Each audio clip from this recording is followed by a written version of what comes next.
Um, thinking thinking about the road trailer and how they make essentially this is a journey, and on the face of it that sounds really boring, doesn't it? You know, but what dystopian and post-apocalyptic films do is that it's all about what the obstacles on that journey. Thinking about the road trailer, what events, what obstacles, what events are you going to put in your trailer that are exciting and will draw in the audience?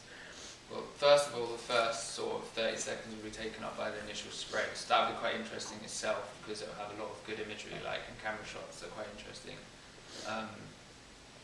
Other than that, whereas in the road they show sort of them walking into the scavengers, or like as in the road it would be the cannibals.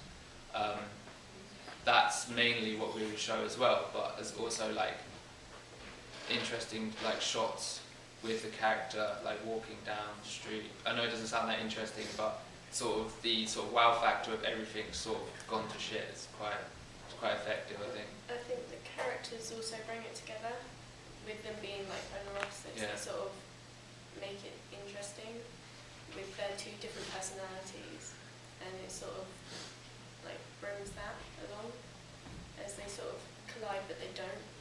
Yeah, so there'll be a bit of narrative or character development with Adam and Evie.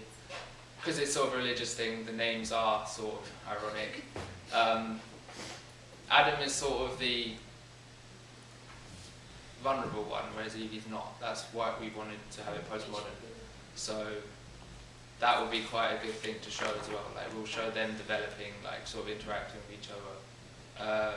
Whereas in the road they show the sort of, in the trailer for the road they sort of show the big wow factor of like all of the boats beached on, and like the world's just gone.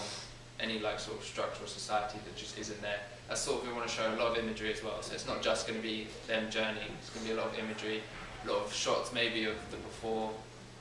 We'll show some riots. We have an idea to show a building before and after, sort of like wrecked.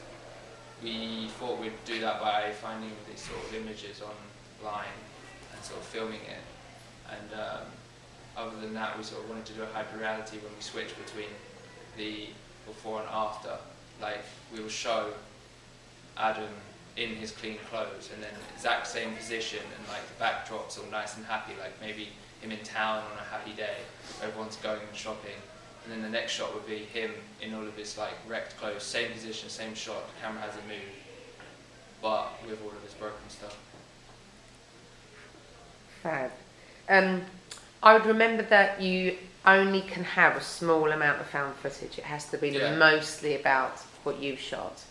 I would also think about a couple of little moments that are high drama. It's like in the road, the kind of him with the gun when the guys are trying to kill them to eat them. Those kind of moments. So for you, it could be something like we plan to have them trying to get their stuff stolen. Like someone trying to steal their stuff and then sort of defend themselves. Yeah, and maybe like part of the journey is about staying, maybe there are still loads of infected and, you know, the whole breath thing. So maybe part of the journey is trying to keep away from the infected, and the infected trying to get them for one reason or another. So I think of maybe two big incidents where, if you think about it, sound-wise, music-wise, you can get a really dramatic bit of music, then that kind of peaks there, and then the journey continues. I think you need two bits of drama, proper drama, to show that this is a really dangerous journey, and there'll be lots of interesting stuff happening on the way. Yeah? How are you going to show the characters being different? So, you know, you said you're saying one being strong character, one being weak. How are you going to show that? Oh, how are we going to show him being vulnerable? Sort of like, we wrote down that he would be on his own for the first part of it, like sort of not knowing what to do, sort of hiding, maybe hiding from someone. And then sort of like quite a quiet person, and then as the second character, Evie, comes in, she's quite chatty, confident, and we'll show the confidence through things like her talking to him, and sort